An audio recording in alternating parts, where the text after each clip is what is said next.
Hey everybody, today I've got a really awesome tank to review. A while back I reviewed the German Tiger 1 tank from Heng, and this is another one of their tanks. This is the Sherman M4A3 World War II tank. So this is the American tank, and this was the last production model that was used in World War II. It had a larger 105 millimeter howitzer gun. And upgraded armor, stuff like that. So just a really cool tank. Has all the same features, of the Tiger 1 tank that I reviewed a while back, but it has more detail. There's a whole bunch of parts that come with this. All comes in these over here in this box. It comes with all these parts that you put onto it. So you have to use some double-sided tape for some of it.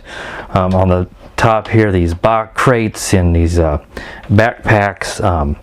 These on the front, you've got these the wheels for the tracks, extra track. There's just a whole bunch of parts, tools, ammunition boxes here on the back.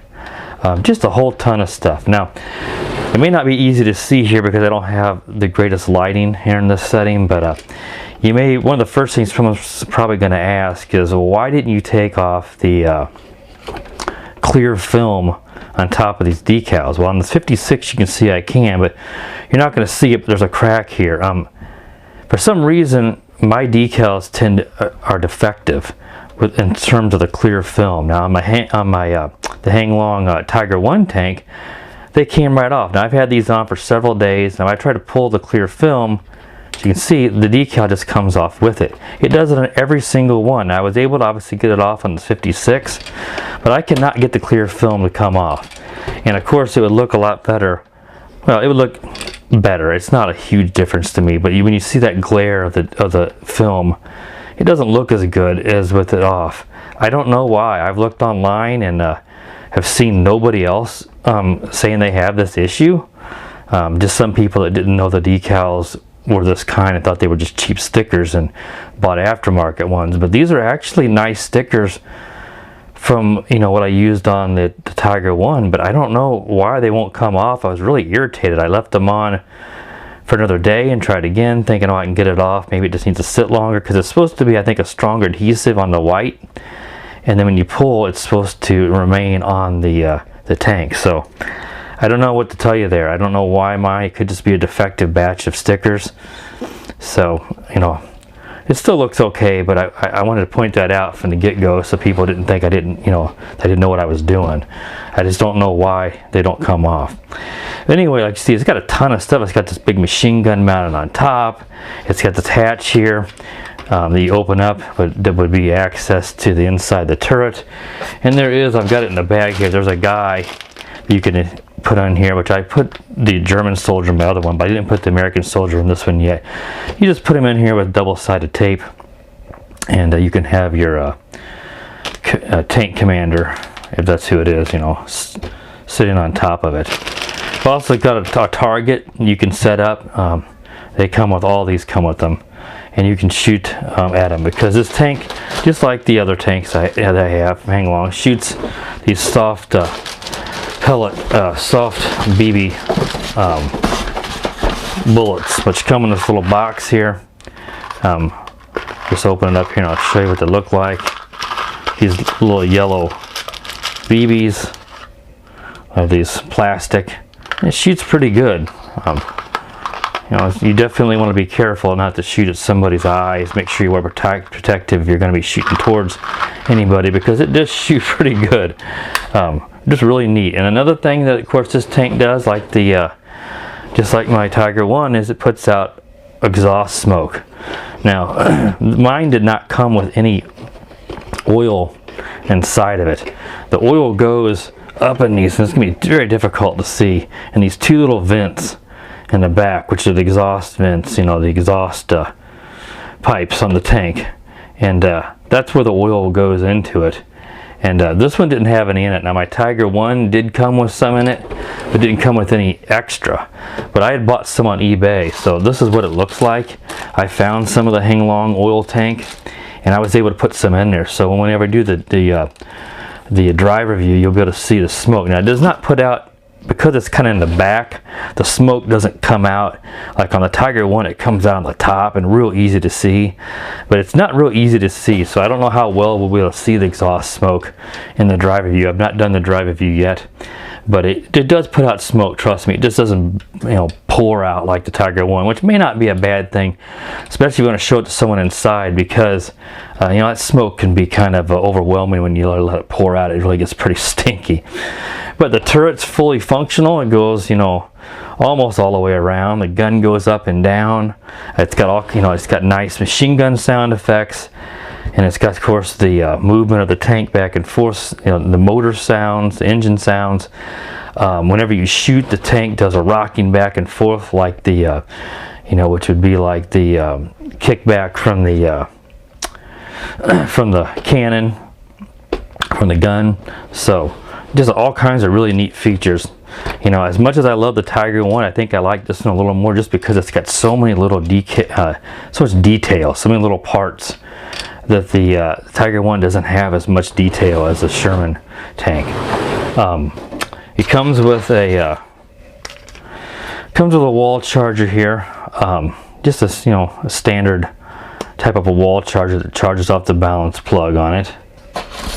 And it comes with this, calls it a super lithium ion battery, but it just is it looks like the old Tamiya 6-cell battery packs from the 80s. Uses a Tamiya connector. Of course, it's got a balance port, but it's a 7.4 volts. So it's a 2-cell 1800 milliamp hour. That's probably not going to show up on my camera, but you know, 2-cell, and it takes, with this charger, it takes it a couple hours to charge if you choose to use it. I just use my IMAX B6AC, which charges lithium ions, and you can charge this up, you know, much faster than the wall. But if you use the wall one, it'll do it just fine. It's just going to take it longer, and it really runs forever. I mean, 20 to 30 minutes run time out of these this battery.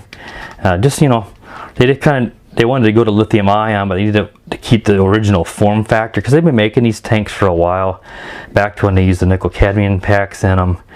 So, you know, that's why they stuck with this form factor on these batteries. The controller, you know, they've gone to 2.4 gigahertz controllers, just like on my other tank. So it doesn't use the big retractable metal antenna and stuff, but they've retained all the controls. Though there are some controls on the bottom of this that they've disabled. They've moved the switches because they've been able to do it all now from the controller. So you don't have to turn the smoke on and off, or turn the sound effect volume up and down. That all can be done from the controller now, as opposed to the bottom of the tank.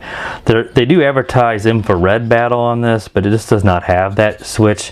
They do make a version, I guess, where you can battle between tanks, which would be cool to be able to battle between my Tiger 1, but it doesn't have the infrared either.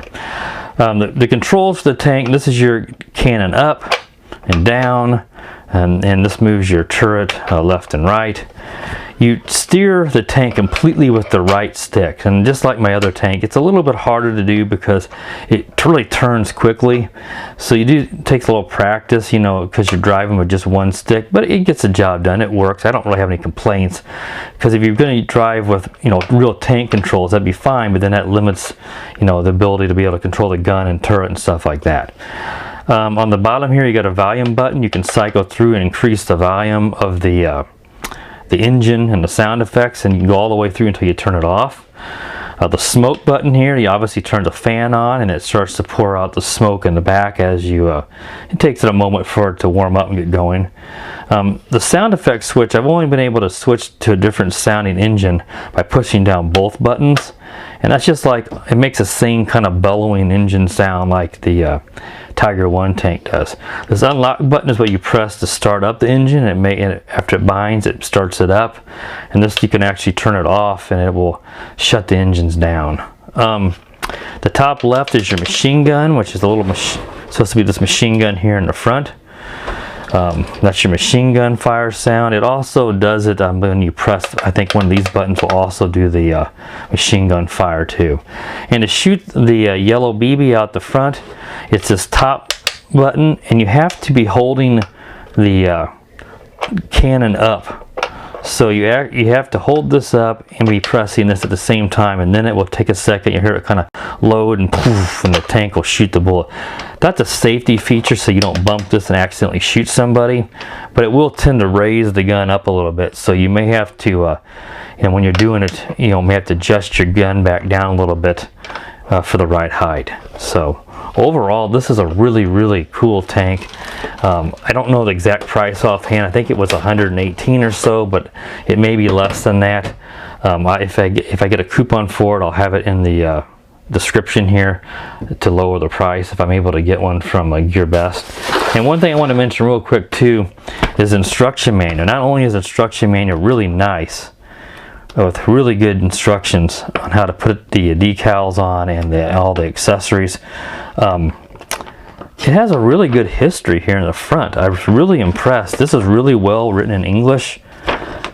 Just a really nice history lesson on the history of the Sherman tank, from the original model all the way up to this latest one with the larger gun that was issued right before the end of World War II.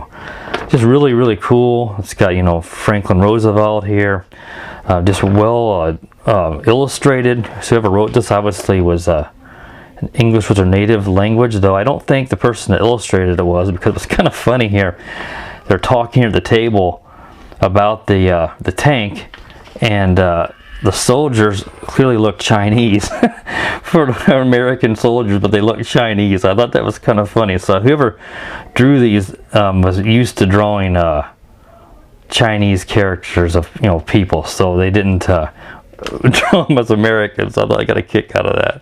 But otherwise, it was really good. I learned quite a bit that I did not know about the Sherman tank's history. So really, really, all the way down to the type of tracks used and why they changed to the rubber in them. I mean, it's just all kinds of really neat stuff. So this is just a really cool tank, and just a fraction of the cost of the Tamiya tanks, even though the Tamiya tanks are obviously better. If you want a really nice tank that's going to cost a fraction of the cost of the Tamiya tanks, I highly recommend this tank. Really, really cool with tons of features. So I think we've gone over a lot now, so let's go ahead and move along now to the driver view. Okay, so I have this Heng Long Sherman tank outside here. It's a nice day. I drive it around here in the grass and demonstrate the gun and just some of the basic features. It'll be very similar to the Tiger 1 review, though I didn't go to the trouble of trying to mount my Q6 on this one. There's a lot less spots because of all the pieces and stuff on this tank. But if you want to see what it looks like to have a camera mounted on top of a tank, go check out my Tiger 1 tank review that I did a few months back, because it's got the Q6 little action camera on it, so you can kind of see that first person view, which is really cool. So before we take it out, I want to go ahead and see if I can turn the smoke on and see if we can see that smoke, because it's not real easy to see on this particular tank. So I'm going to go ahead and turn on. I got the sound effects turned off. I'll turn them on in just a moment. Let's turn the smoke on. You can hear the fan. It'd be easier to hear how that works with the sound effects turned off. And let's see if we can see the smoke coming out of the back here. There, I'm starting to see some. It's coming out of this left track, and now it's starting to come out of the back. So hopefully that will show up in the camera. But outside with the breeze kind of blowing around, it's not going to be easy to see that smoke. But I'm going to go ahead and leave it on just in case we do. Another thing I didn't mention earlier is you can see there's just two rear red lights. When I turn it around here, there's two front lights here that light up white. And not going to be really super easy to see outside during the day, but they look really cool when you're driving the tank around inside or in the dark. So let's go ahead here and I'll turn on the sound effects. I'll turn it up some. Go ahead and take it out now. Really neat. Go ahead and turn it left. As you expect for a tank, it's got good power.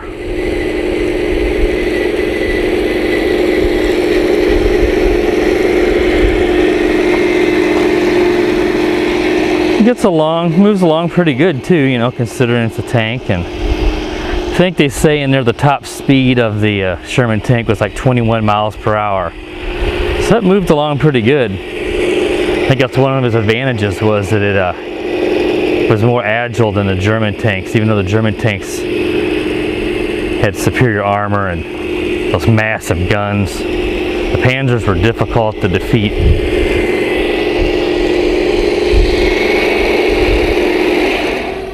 Let's see if it kind of, sometimes you'll kind of hear the engine kind of rev down. And it kind of did it there, not really easy to hear outside.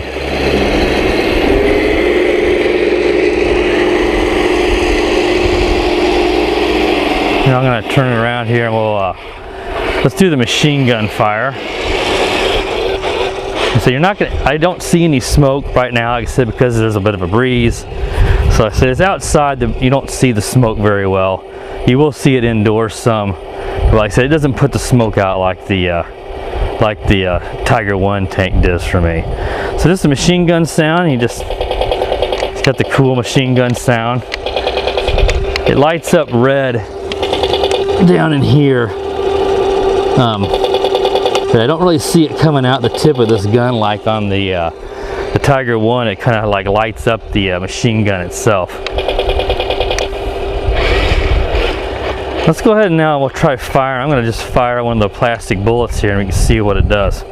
So I'm going to go ahead and press this button and then up on the gun, and we'll shoot here towards the car. It won't hurt anything like that. Let's back up this way so we can get it in the frame.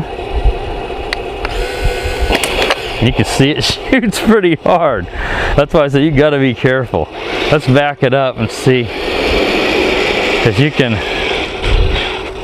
back it up here and see with the one stick controls, you know, the steering's not quite as fine as it would be with two. I'm going to lower the gun down a little bit. That way, just kind of tap the stick to get it lined up. That way we won't shoot over the car. Let's go ahead and try it again. It shoots really cool. That's really neat. And if you do a little trial and error, you can certainly get it down to where you can shoot at that target. If you watch my other review, I was able to hit the mock tank cardboard cutout. It just took some trial and error.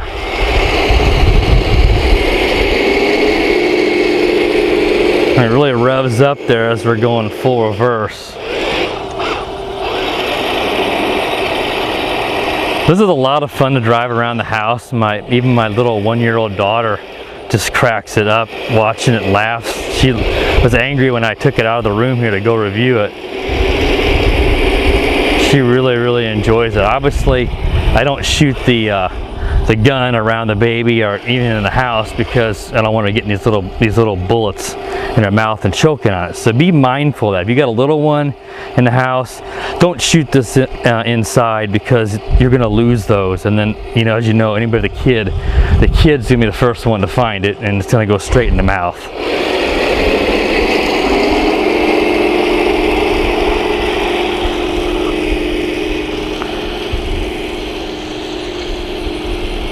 So overall in this tank, I got to give it an A.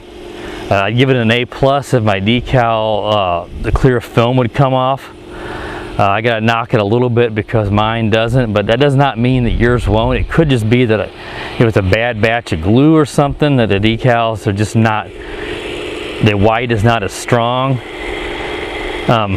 You know, I was playing around. I was able to start to get the decals to come off the clear film. The problem is on these really intricate stuff like the Caballero sticker and that, as it starts to peel off, it starts to then rip the decal where it doesn't want to pull away. So I started destroying the decals, and I thought, you know what, I'm going to end up destroying all these decals, and it looks a lot better with those on in the clear film than it does with a bunch of destroyed decals, and then I have to go on eBay or something and try to find some aftermarket ones, which I may still do. So not going to be very expensive. But I just love all the little detail, the guns and the crates and the ammunition boxes, and just there's a whole bunch. This has a lot more parts to put on it than the Tiger 1 came with. And the instruction manual was very good on this one and telling me every little part where to put it, where the Tiger one had a lot of parts that the instruction manual did not tell you, and you had to kind of go online and find some photos to figure out where some things went. This one is not the case. It tells you where everything goes, and it does a good job of it. You just have to look really closely to where the lines point to the spot where it goes.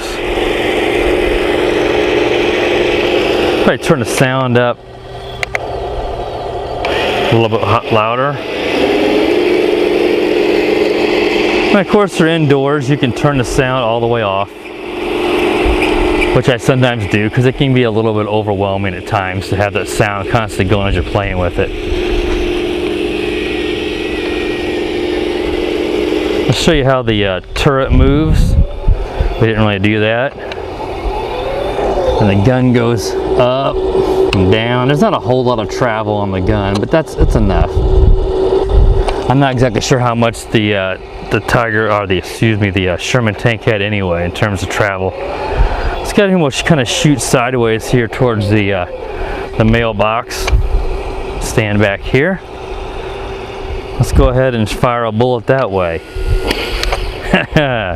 Really neat. And I love it, even though it's sideways, it kind of gives the forward and back because it moves the tracks.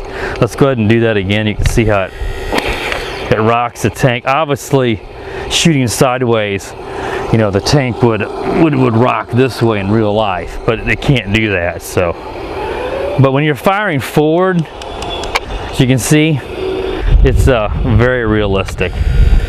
The way it rocks the tank with the recoil from the gun. Well, I said it's pretty much the same. I'm going to try to turn the sound effects down here so I can talk over it a little bit in. Overall though, this is a lot like the Tiger one. I just like it a little better because it has a little better detail. Like I said, if the decal film came off the top, I would give it an A+, but I got to give it an A, knock it a little bit for that. Otherwise, it is really, really cool and a whole heck of a lot of fun and very, very realistic looking. So if you're looking to get into a tank and you don't want to break the bank, this is the way to go. It's a lot better than the really cheap ones, but you know, it's closer to the Tamayas, but you're not going to have to spend $800 to $1,000 like those. So that should wrap it up. So have a good day and stay tuned for more videos. The power of the dark side.